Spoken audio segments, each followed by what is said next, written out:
राधे राधे राधे राधे। और कैसे हो? ठीक ठाक? बढ़िया है। अच्छा प्रसंग हम सुनना चाहते हैं आपसे। अच्छा, प्रसंग सुनना चाहते हैं। क्या प्रश्न है आपका? बताओ। आप बताओ जो प्रश्न है वो हमारे को सुना कुछ थोड़ा। आप क्या पूछना चाहते हो हमसे? कोई भगवान के रूप में कोई जैसे जैसे भगवान कन्हैया के कोई भी पूछो। जब भगवान कन्हैया मथुरा गए थे तो पूछिए, हम बताएंगे आपको। तो आप बताओ तो कन्हैया जी का जन्म कैसे हुआ? कन्हैया जी का जन्म कैसे हुआ, फिर कन्हैया जी ने माखन चोरी कैसे की, हाँ और कन्हैया जी जब मथुरा चले गए तो पूरे गोकुल का हाल क्या हो गया, वही तो। और पूरे ब्रज का हाल क्या हो गया, ये सुनना चाहते हो आप। सभी मित्रगणों को राधे राधे, जय श्री राम, सुप्रभात। बड़ा अच्छा प्रश्न किया है आज हरिओम जी ने कि कन्हैया जी जब मथुरा चले गए जी तो मथुरा जाने के बाद पूरे ब्रज का, पूरे गोकुल का, वहाँ के पेड़ पौधों का, वहाँ के गैया का, वहाँ के ग्वालों का, यशोदा का, नंद बाबा का क्या हाल हो गया था, यही पूछना चाहते। तो जब अक्रूर जी भगवान कन्हैया को और बलराम जी को लेकर के चले गए, पहले तो बहुत रोका उन्होंने, लेकिन माने नहीं, चले गए। जब कन्हैया मथुरा चले गए तो पूरे गोकुल में सन्नाटा छा गया, मतलब दुख हो गया, सब रोने लगे।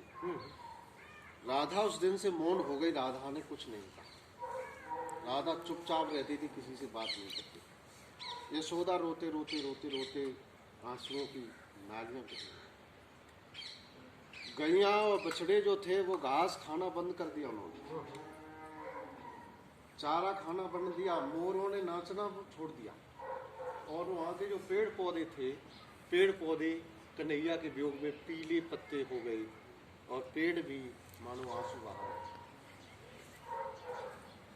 कवि ने लिखा है कि बिन गोपाल बैरिन भई कुंजे, बिन गोपाल के ये जो कुंज हैं वो बैरी से दिखाई देते हैं। तब ये लता लगत अत शीतल अब भई विषम ज्वाल की हुए, ये तब बहुत अच्छे लगते थे पेड़ पौधे, लेकिन कन्हैया जी के जाने के बाद ये बहुत विषम लगते हैं और अच्छे नहीं लगते। और जब वहां से उद्धव जी समझाने के लिए गोपियों को आए थे, तो उद्धव जी से गोपियों ने, उद्धव चूंकि ज्ञान सिखाना चाह रहे थे और गोपियां प्रेम सिखाना चाह रही थी, तो इस प्रकार से फिर गोपियों से जब उन्होंने कहा, उस कहाँ कन्हैया जी के चक्कर में पड़ी हो, आप निर्गुण ब्रह्म की उपासना करो और मोक्ष को प्राप्त करो, तो गोपियों ने कहा, उद्धव हर आवन की बात मेरी आली कोई न हमसे कहा था। उन कन्हैया जी के आने की बात हमसे कोई नहीं कहता है, और ये कहते हैं कि ज्ञान करो, योग करो। अरे उद्धव योग योग हम नहीं, हम कोई योग धारण करने के योग नहीं है। उद्धव एक मन है मेरा, उद्धव मन नहीं हाथ हमारे, रथ चढ़ाए हर संग गए मथुरा जब वहीं से धारे। एक मन था, वो मथुरा में लेके चले गए। अब हमारा दूसरा मन हो तब तो करें पूजा, सही। अब दूसरा मन है ही नहीं, एक था वो चला गया। और उद्धव मनन भये 10-20, हमारे कोई 10-20 मन नहीं, एक था वो चला गया। हाँ,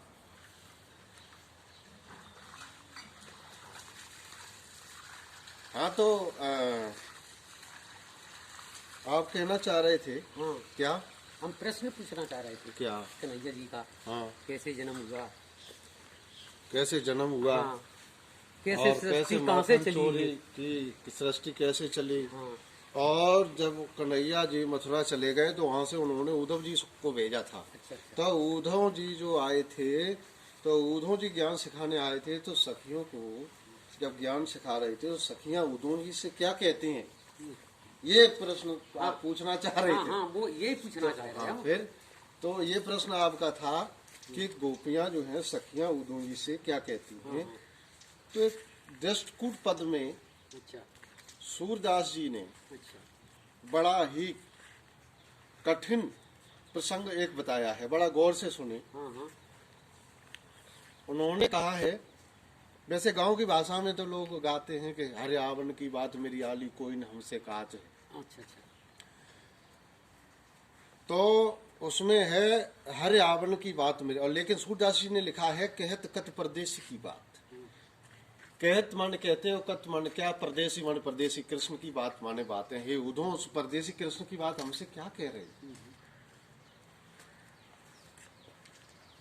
तो उसमें प्रसंग में हरे आवन की बात मेरी आली कोई हमसे काज है, कितना घुमाया गया है उसमें। हाँ उसमें कहा गया है कि मंदिर अरद अवध हमसो हरे हार चले जाते।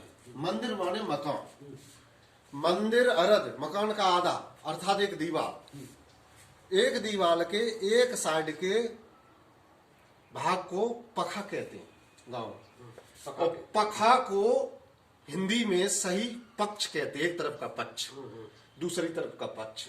और पक्ष होते हैं दो, एक कृष्ण पक्ष और एक शुक्ल पक्ष। ये होते हैं 15-15 दिन की। तो सखियां कह रही उद्धव जी वो श्याम सुंदर हमसे 15 दिन की कह के गए थे और हर आहार चले जाते हैं। हर माने शेर का आहार माने भोजन, शेर का भोजन मांस, और मांस को सखियों ने महीना बताया।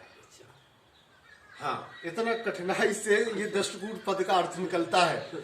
तो 15 दिन की श्याम कह के गए थे और उन्होंने महीना से बिता दिए।